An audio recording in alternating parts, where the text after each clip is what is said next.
Hillsborough families, this message is to inform you that we are aware of some alleged threats circulating amongst students and on social media related to the tragic situation in Antioch High School yesterday. The Metro Nashville Police Department has investigated overnight, and they do not believe there is any connection between the school shooter and our schools. We will have additional police presence at our schools out of an abundance of caution today. Please know that our student and staff safety is our primary concern, and we take all threats seriously. We ask that families and students report any concerns directly to our administration and or the MMPD. Please do not circulate them on social media. Our school counselors will be available for any student who needs them during this difficult time. We will continue to follow our safety protocols and procedures and appreciate your support. All right. Welcome to The Last Man. How are you doing today, Terry? Doing well. So, yeah, it's been a bit of a week. We had another school shooting here in Nashville, Unfortunately. which our hearts go out to the families and the people that have been impacted. It's a truly tragic thing. As you heard in the opener, I received notification. My children's school was not impacted per se. It was impacted. The shooting occurred at Antioch High School, which is just a few miles from here. Actually, right now, we're sitting in the Antioch school zoning district, but my children go to another school, and their school was one of the ones that evening after the shooting, apparently some of the groups that the school shooter, his name is Solomon Henderson, some of the group online forums and groups that he participates in made additional threats. It appears to be trolling more or less, but now we realize, but made additional threats towards additional schools in the Metro Nashville public school system. And so we as parents got notified the following morning that they had the FBI even, as well as Metro Nashville Police Department, had investigated the social media claims and the online claims and did not find them to be credible. However, just as a precaution, they had increased police presence and security at the schools. And so I know that at our school they had, I think it was an additional 13 police units. I don't know if that was officers or units or what, but added to the school. So the kids arrived to school the next morning just to a flood of police officers at every entrance and exit to the school. So it was so bad that by the time we parents were notified that threats had been made and things like that, there were hundreds of parents that showed up at the school to withdraw their students. I was one of them. Well, I wasn't. My wife was one of them. We were one of them. And so it was just all mayhem ensued. It was a lot. It became very quickly clear to them that a normal school day wasn't in the cards. And the same thing happened Friday. So the students that arrived were likewise turned around and dismissed at 10 a.m. So we've had to roll with the punches. I think the entire Nashville community's felt it to one degree or another. So again, I say it again, our hearts go out to the families and people that were affected. It's a terrible thing, but we're gonna talk about this first because it really is the community at large that it not impacts the most. Obviously, the students. There was the shooter apparently went in and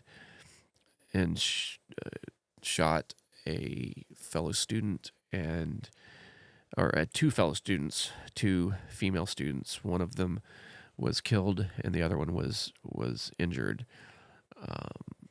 The weird part, and this is what we're gonna get into, is trying to understand what the point of it was, right? There's been tons of accusations thrown around, tons of theories, and And apparently the shooter, again, his name was Solomon Henderson. Yep. He apparently wrote a couple of manifestos, like little books. He wrote it. One of them was, I think, an 88-page document, and the other one was maybe an 80-page and a 288, something like that.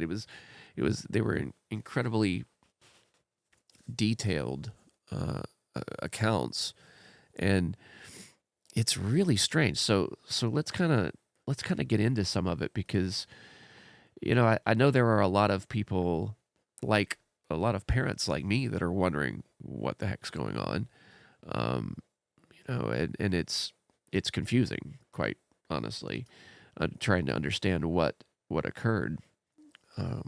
You want to take and step into it and kind of start walking through it a little bit, what we found? Yeah. So we did some internet scouring, and we found a couple of sites. One in particular detailed quite a bit. There was a lot of references to white supremacy, Nazism, Right. the belief that the black race is shouldn't be here. Basically, I mean, Right. I'm kind of paraphrasing here, but that's what his one of his strong beliefs was, and Which is incredible, because he's black. Black. Yeah, he's Right. African American. Yeah, Right. so. And then we saw that there were ties from this incident to another one that occurred roughly about a month ago in Madison, was it Wisconsin? Wisconsin, yes. Yeah, where another student, essentially carried out the same act in her school, and unfortunately that people died as well.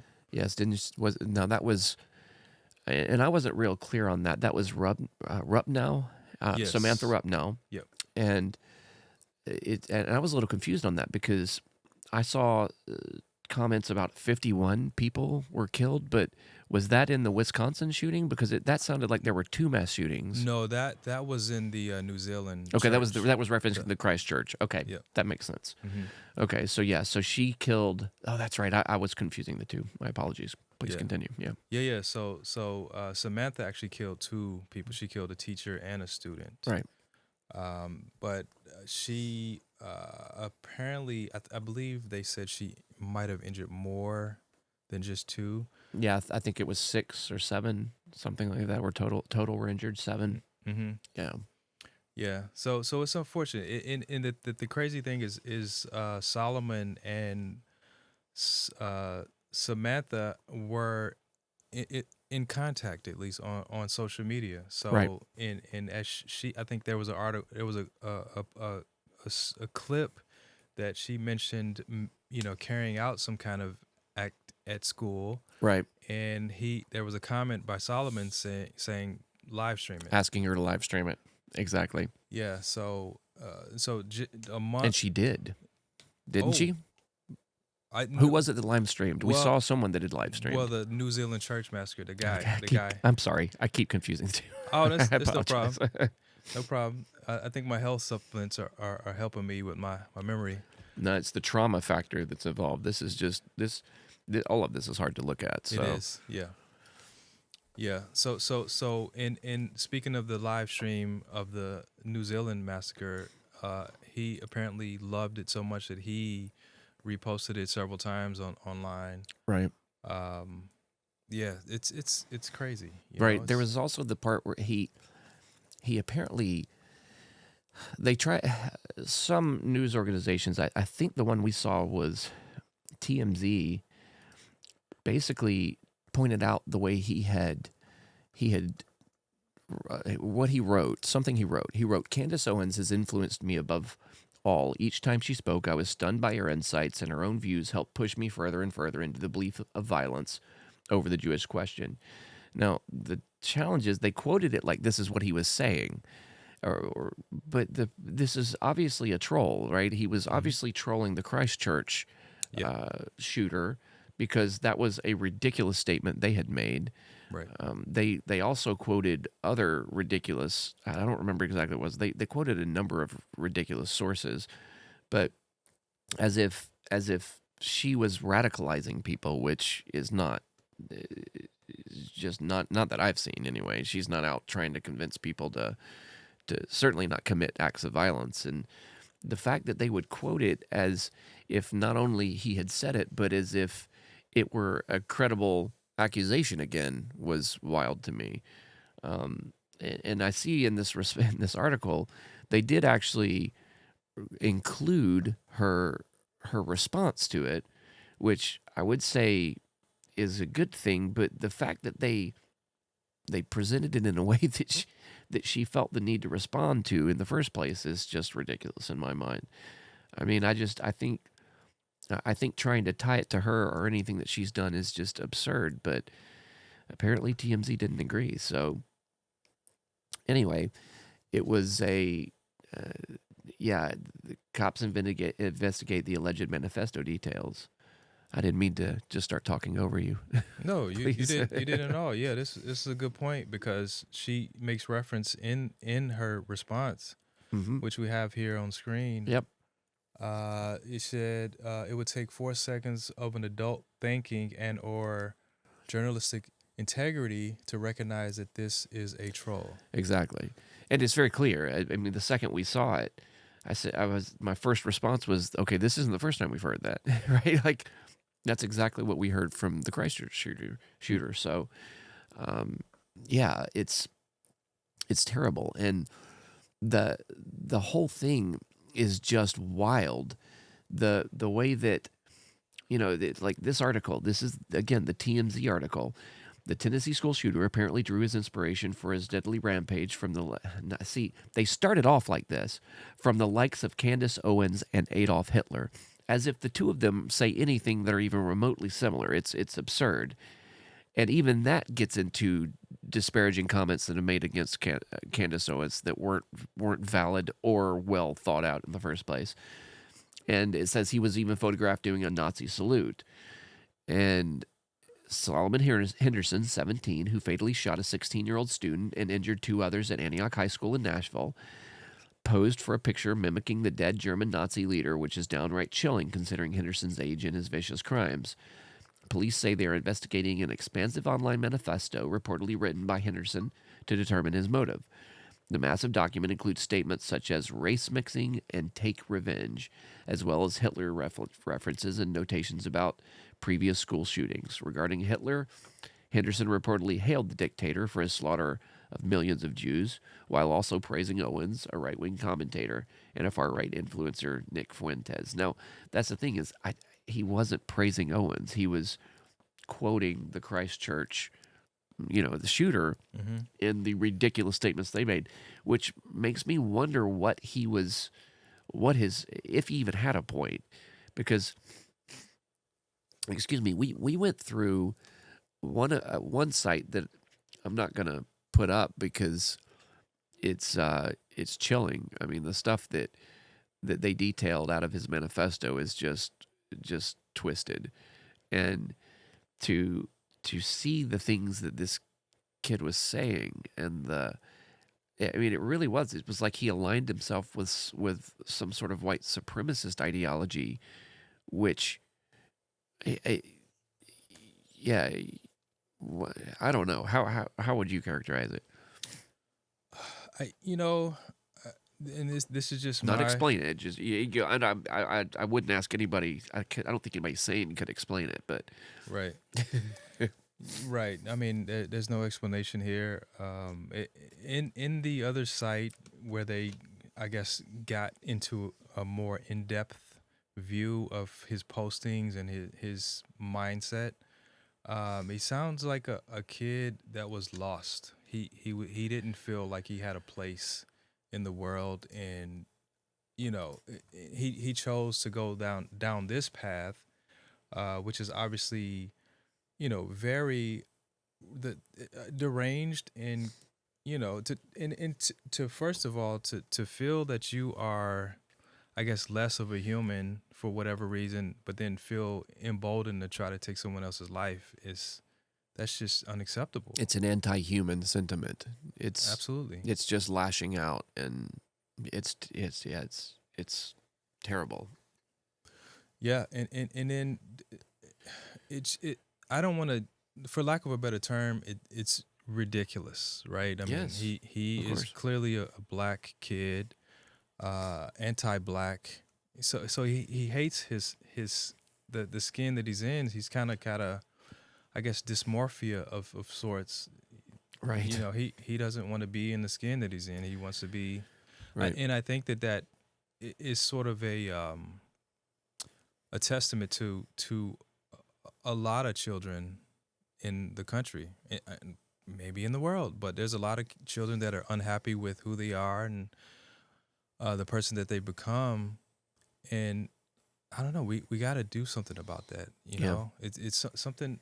You know, if you're misguided, if you don't feel that you're in the right place in life, then that means you have to have some sort of drastic change. You need to find something to occupy your time to have a purpose Right. behind what you want to do. Otherwise, when you're left to your own devices and you get down the rabbit hole of the internet, which let me tell you, we all know it's a dark place, but Right. it can be a beautiful place as well. Of But course. Of but course. there's nothing stopping you from going deep, you know. Yes. And obviously he went down the rabbit hole. He found other people that he felt um sort of complimented his how he felt, and it appears that he copied their same path, you Right. know, and that's unfortunate. Right. I agree. It's a and even when he's talking about the like where the anti-black sentiment that we saw was very much and I don't know that he was I don't know. I didn't we didn't read the portions where he was talking about specifically the things that Candace Owens had said. The only thing that I saw that even alluded to Candace was the obvious troll or the quote from the Christchurch shooter. Mm-hmm.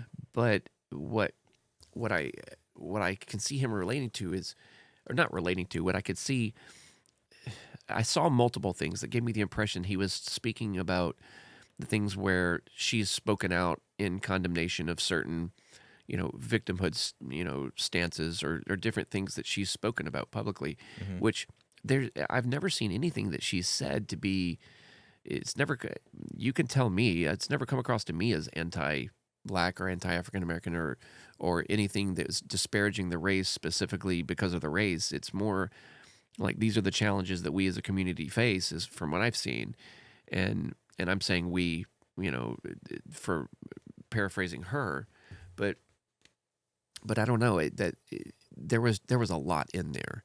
He obviously got connected in with some of these Reddit groups and some different groups, some different gamer groups, and they and got in touch. It appears with some sort of radicalized element of people that were just very and it really is just anti-human. It is because I am so discontent, I'm going to lash out at the world around me and try to, and it was this destructive, tear the world down type mentality of just create as much mayhem and chaos as possible, is what I took from it. Either way, I think you're right. I think it speaks to a larger mental health crisis that's going on in the country. I think it speaks to a larger disenfranchisement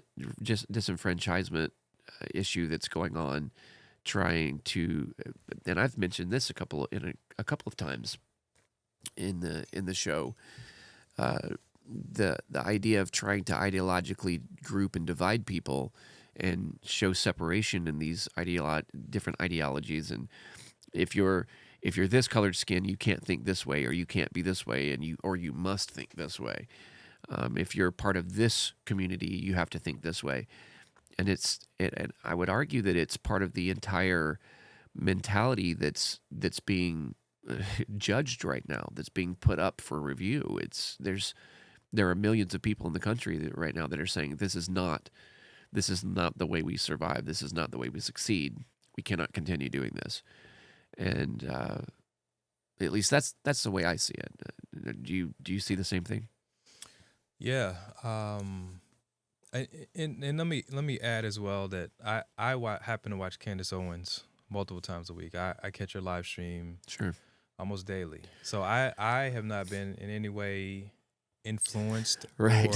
or adopted the idea that I need to kill my people Right. or I harm watch her anyone. regularly as well, and I've never, to my knowledge, I've not turned into a racist yet. So, Right. yeah. So, Right. Yeah. And I love everyone. I mean, I yeah. know that there are certain behaviors, behavioral patterns that are either going to help you thrive and some that are going to diminish your quality of life. So, Yeah. and I think that that's in essence what she's doing. It's not, oh, I hate black people or this or that. No. It's like, okay, this type of mindset, this type of rhetoric, or this type of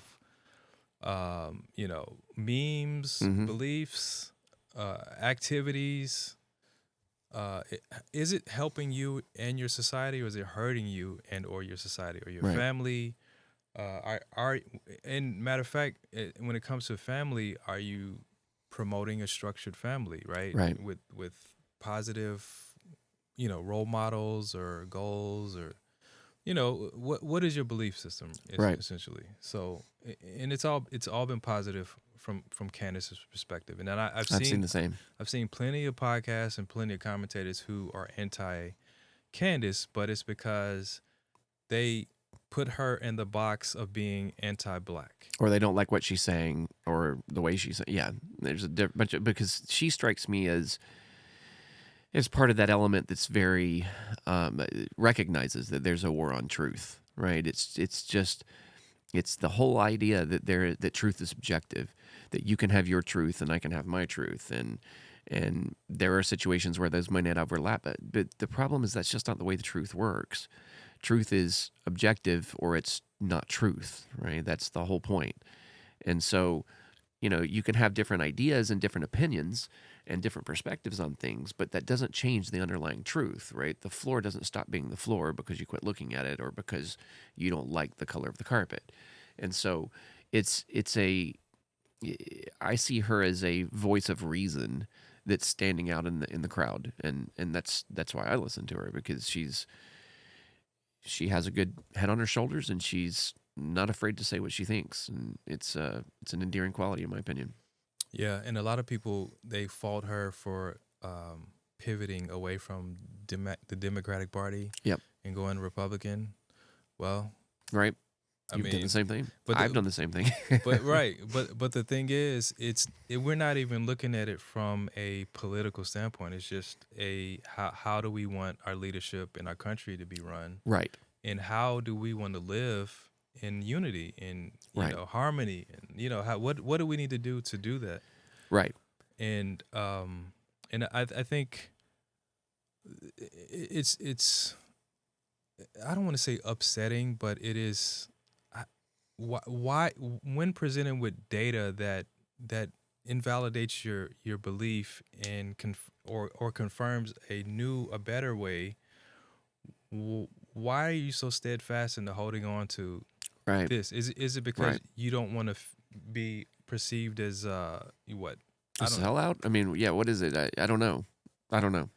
Because if you have your thermostat set to 60 degrees because it's hot, but Right. it's cold. I mean, it's cold now. Right. You chose 60 to begin But with. I chose 60.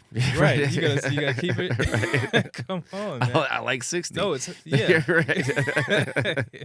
Yeah. So I know what you mean. yeah. So don't.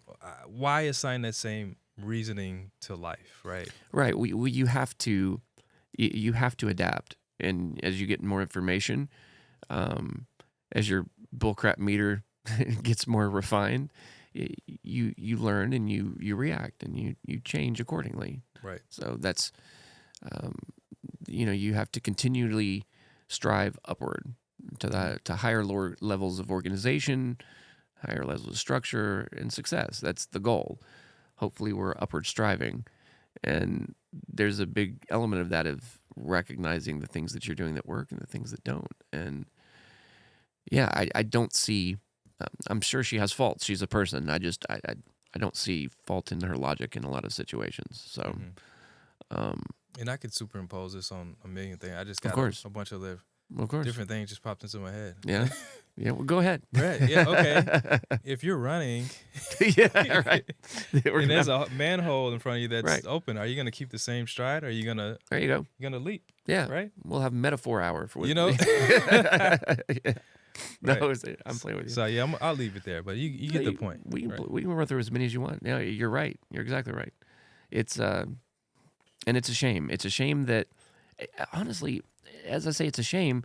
I see a lot of indication that this may be changing. Right. That the culture may be waking up to this too. You know, we've talked about. I know I've described it as, you know, there are a few pivotal things that have occurred through, you know, in the last, say, 150 years.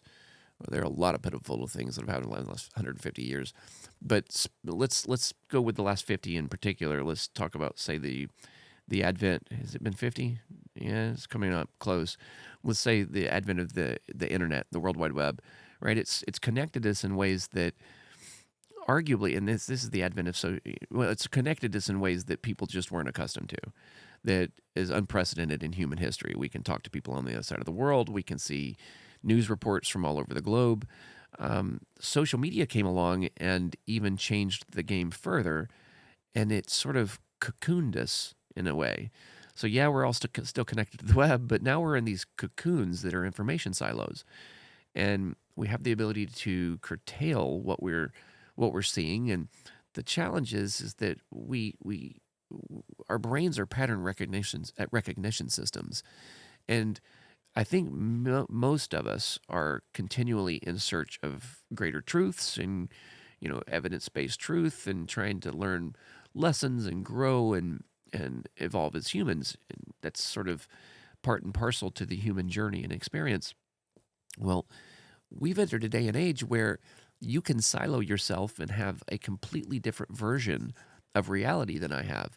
We can be very politically aligned. We were discussing this with a friend of ours recently. You know, we can be very politically aligned, see things very similarly, but still have different access to different information that gives us different perspectives on things. And it's only getting worse. This is sort of the conundrum of the information age that it is incumbent upon us to solve. Because if we have 8 billion people with 8 billion perspectives on 8 billion truths for every single problem, we've got a much larger problem than whatever's popped up in the moment, right? It's a problem of information distribution, and so yeah, I think that's definitely something we have to find a way to address personally. But yeah, so terrible. I didn't mean to stray us away from the point. I don't know what's going to give with this. You know, we can't. Demonizing guns doesn't do it. It's not. You know, we have a problem, and I do think that this is a symptom of mental illness. Possibly, we could probably lay some of this at the feet of mental illness. We could lay some of it at the feet of cultural awareness and the fact that we're all siloed. And I mentioned the social media isolation effect that can occur with information. You know, we have unprecedented access to information, but the question is, what is the point of the people that are putting that information in front of you? If it's an algorithm, it's completely blind. The goal is to keep you glued to that phone. And so whatever keeps you glued to that phone or that device or increases your utilization is what the algorithm is going to select for. The problem with that is that also increases the chance of radicalization in extreme circumstances, right? People fall into these funnels where they end up with often marginalized, ignored groups of people that have developed the very anti-human sentiments, and it can be a lot to bear for, I would argue, an emotionally struggling, compromised teenager, young person that already feels marginalized and outcast. There was a lot of talk about the incel community with this. That's definitely an example of what I'm referring to. But yeah, I don't know. We need solutions because this strikes me as one of the factors on which the future of Western civilization will be dictated. One of them by which it will be dictated, because we either find a solution to this to prevent large percentages of our society from being disenfranchised and outcast, or I don't know. I don't know. Yeah, I mean, we're at a loss, to be honest. Yeah, and it's terrible. And again, our hearts go out to the families impacted. I would be curious. I do want to find out more information. I want to know what his family structure was like. Yeah. What was his home life like? What sort of influences they had? And I understand, even within the best of situations, even horrible things can happen. Yeah. But I think to if we can understand it more, we can in some way try to mitigate this Right. from happening. Right. We all have been through those down, depressive moments in life. I've been through them as well. Certainly. I probably just came out of one, the past 3 years ago, what I found out what helped me was I needed to move my body. I needed to change up my environment. Right. So I mean, I ended up building a gym in my garage. That was my thing. I remember from my childhood the things that I used to do that I learned as a kid, which when I was a kid I used to tinker in the garage and there were a million tools, right? My dad just had tool after tool and I was Right. Oh, what is this? What does this do? What is this? And to pull myself out of my depressive state, I had to move my body. I had to use my hands. I had to use I like working with wood. I had to do that. Right. Was my thing. I had to do, and it didn't matter what it was. I had to just do, be creative, and I eventually pulled myself out of it. And hopefully they were positive things, but yeah. Oh no, yeah. Right. Oh absolutely. Oh yeah. Yeah, Positive, yeah. positive things. Yeah. I listened to a lot of Alan Watts. There you go. There you go. Yeah. So I mean, it's different for everyone. Of course. You gotta seek help. And Yes, and that's a big part, is knowing when to ask for help.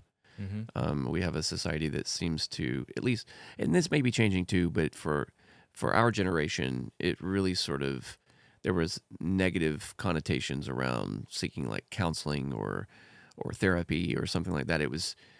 It's not that it wasn't cool or that it wasn't appropriate. It was just, I think our parents' generation was very, very tight-lipped. They didn't really talk about their problems, at least in my experience. And so one of the things that helped me a lot, because I've dealt with it as well, I spent most of my life not understanding people that dealt with depression. And then life got a hold of me pretty good, and I got a firsthand account of how tough it can get. And one of the things that helped me, believe it or not, was the Lord's Prayer. Right, Lord, grant me the serenity to accept the things I cannot change the things I can, and the wisdom to know the difference. Mm-hmm. And that's just because, the solution that I've always found is, like you said, it's to figure out where I can make an impact, and just make an impact, do something. Identify the low-hanging fruit and take it out. And if you're struggling, clean your room, right? Just make progress. Start setting short and simple goals. Find a way to get something accomplished. No, I'm not trying to sermonize or act like, arrogantly act like if these kids that are shootings, involved in these shootings had just cleaned their room. I'm not trying to overgeneralize. I'm just saying there are a lot of situations where community structure is broken down, or familial structures have broken down. you made a good point that it'll be interesting to see what was going on there in that regard.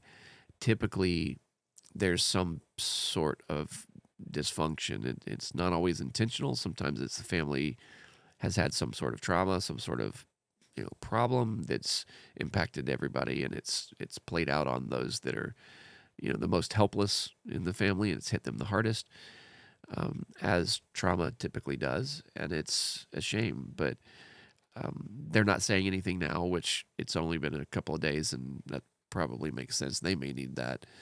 But I agree, it'll be interesting to see, just not from a case study perspective per se, although there's that element of it. It's more because we, at some point, we have to be able to start identifying common threads so that we can see the warning signs and the triggers and the things that are early warning indicators that say, look, something's going wrong here.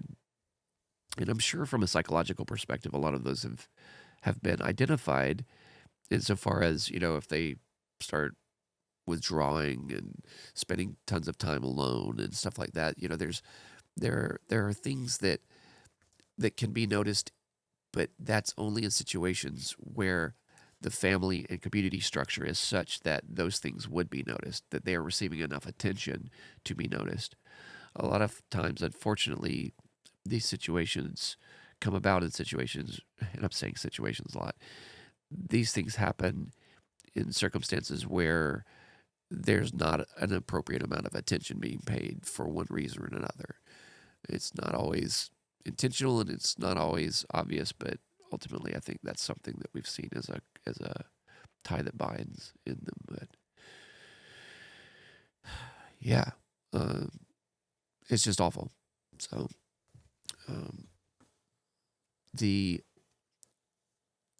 let's see.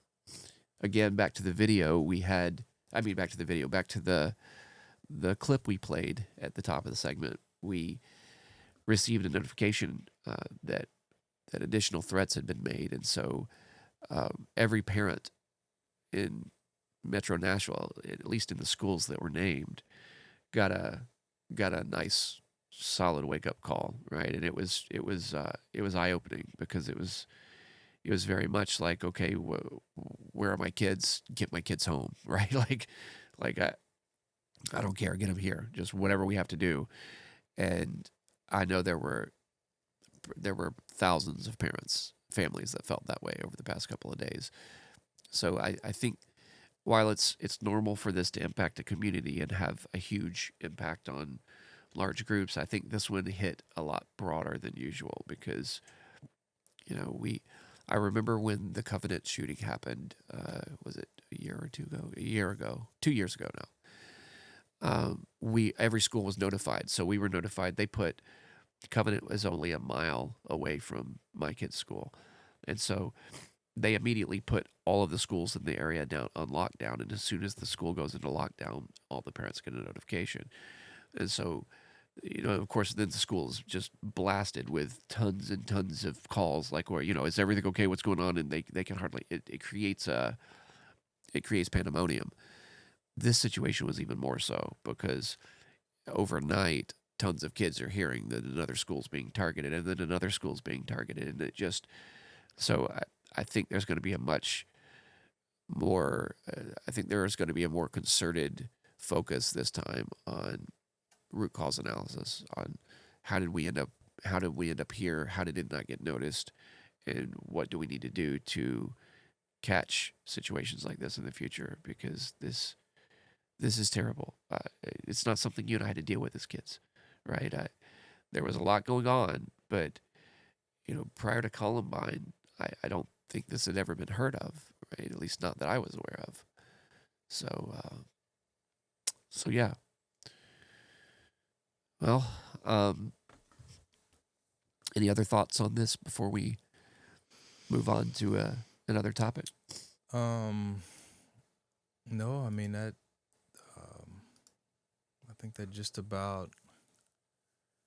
Well, I do. I will say that when I was younger, I did hear reports of kids that they never shot up a school, but they were definitely bringing weapons to school. Now that I saw as well. As a matter of fact, I went to Antioch High School.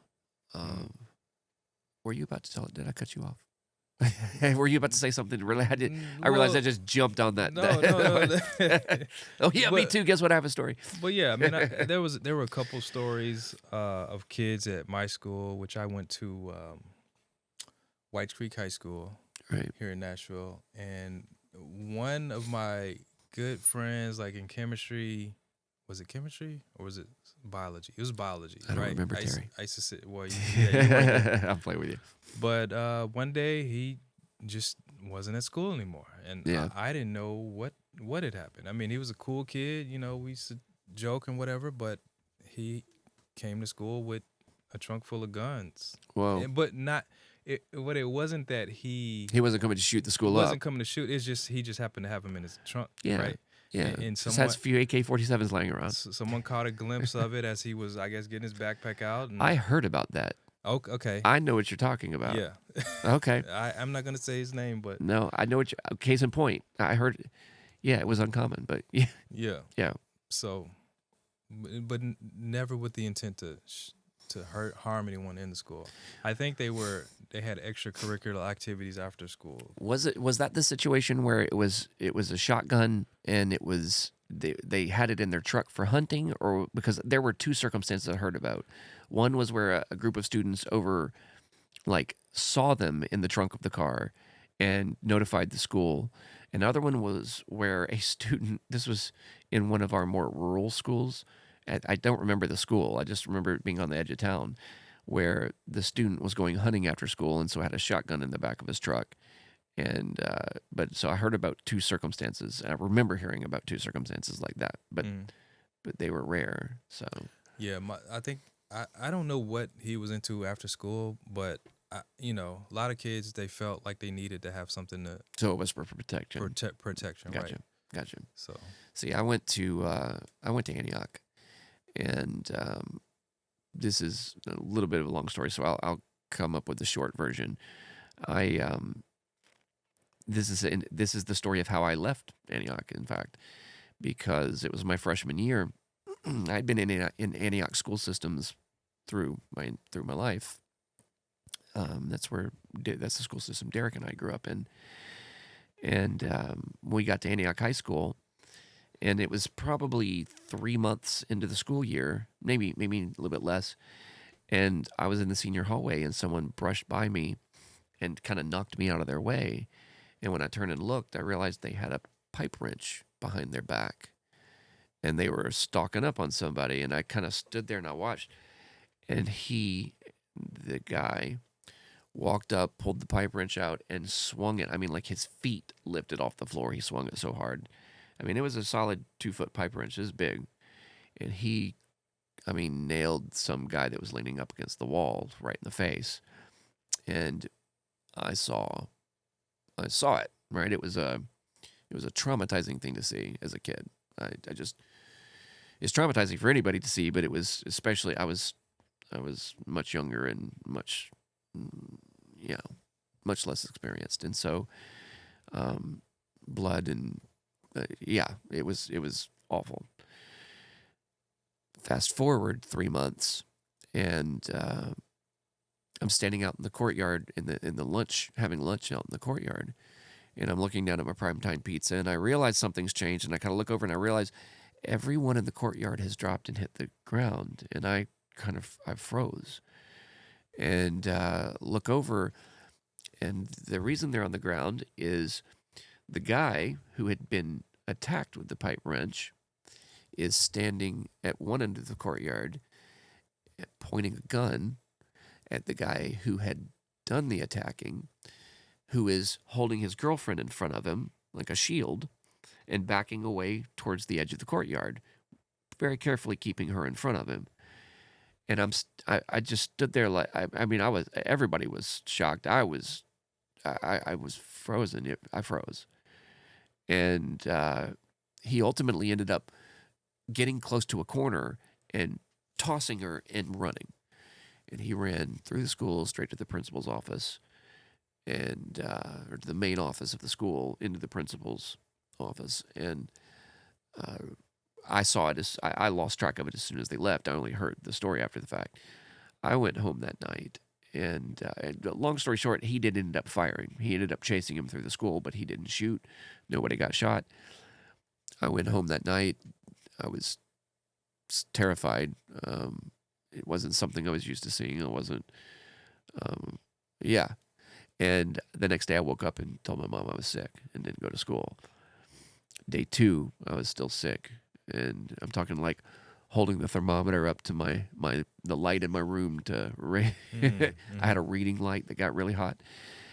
And on day 3, my mom was like, what's going on? You have to go to school. I said, I'm not going back. And she was like, what do you mean? I said, I'm not going back there.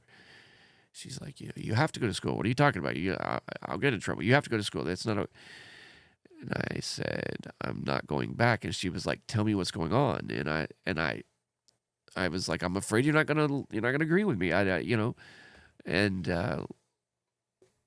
ultimately I explained. I said, this is what happened. I'm not comfortable there. And that was hard. That was a hard decision for me. All of my closest friends I'd known my whole life were Derek. Our other friends, we had a pretty tight group of friends, but things had gotten progressively more,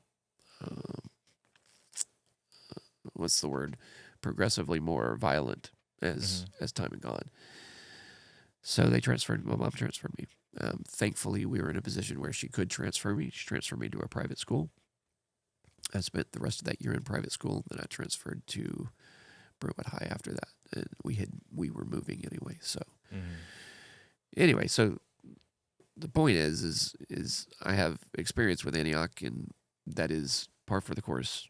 Not that Antioch is just this horrible, violent school. It's just there's an element at Antioch that's always been a little edgier. So and same with my school, White Creek. Yes, I am familiar with that reputation of White Creek as well. And that's actually pretty common for the inner city schools that are distributed throughout Nashville. I mean, inner city, as inner city as you can get in Nashville, the metro schools, some of them. But yeah, well,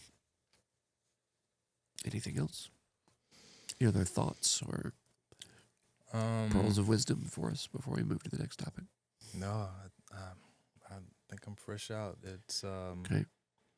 Yeah. Again, our families go out. I mean, our thoughts and prayers go out to the families and the people impacted. It's this is Nashville. We here in Tennessee, we tend to band together in situations like that. That's one of the things I love about this town. So hopefully we can find some way to begin addressing this. So one of the other things, so what do you think topic wise? So we've hit number 1. What do you want to move to next? We've got a short one that you were very interested in bringing to the fore. So okay. Yeah, so there's been all of this uproar about the Obamas. Yeah. That potentially Barack has found him a new woman. Right. Jennifer Aniston. Allegedly. We don't have any proof of any of this stuff, but it's been a hot topic. We even have like anti-proof of this, right? Like we have Aniston saying, no, absolutely not, don't we? Oh, well, she said it's not true, but she nodded yes as she said it. So it's like I'm confused. Right. When I say no, I'm saying no. For the record, I didn't see it that way. I didn't notice her nodding or looking unbelievable when she said it. But you were paying a closer attention than I was. You know what? Let's pull. You want to watch clip. it? Yeah, let's pull it up.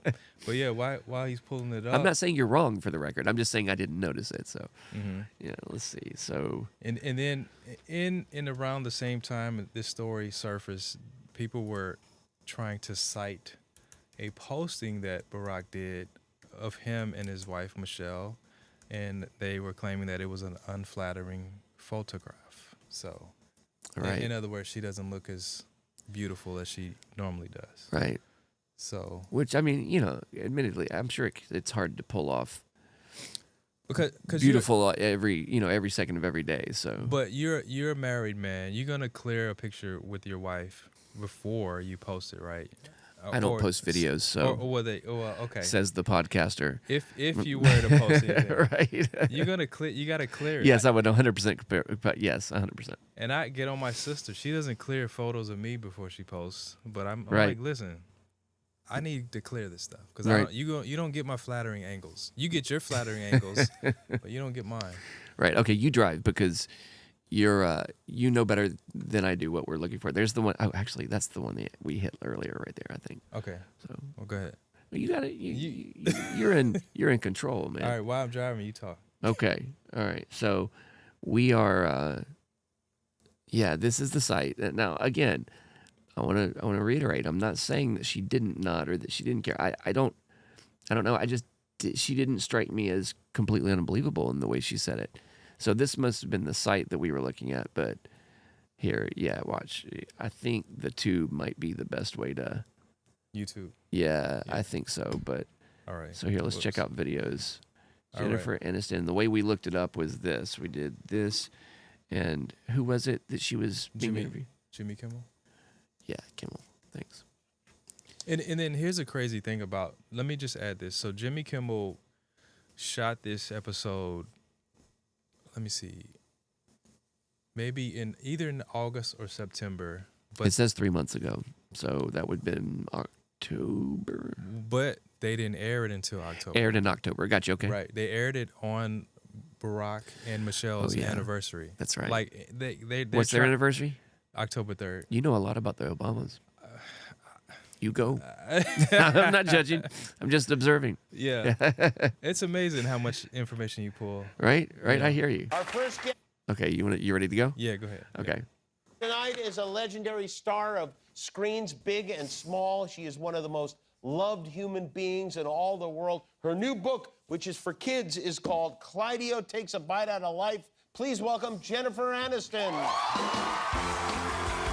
Okay, for the record, I want to point out this is 13 minutes long. Should I go find the short clip that is actually talking about the question? Let's hover over the. Yep, you got it. And then when he pulls up the magazine, we know we're there. Yeah, I think it's going to be one of these peaks. So here, like, there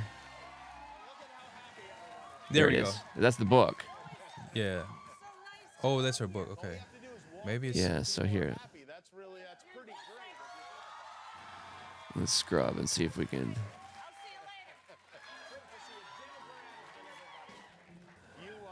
I don't want to bring There we go. Is this it? Yep. Yeah, there we go. magazine that came out a couple of weeks ago. In touch said the truth about Jen and Barack. Now, that is. That's kind of, that was, of all the calls you get from your publicist where you're just like, oh no, what's it going to be? Or the email saying, you know, some cheesy tabloid is going to make up a story, and then it's that. Yeah. Does I your was not publicist mad ever at go it. like, is there? I was not mad at it. Well, I think she was saying it there- was flattering to have the implication that Barack Obama would find. Use her as a side chick. Yeah, side What? piece. Yeah, I guess. I don't know. Right. Yeah. Okay.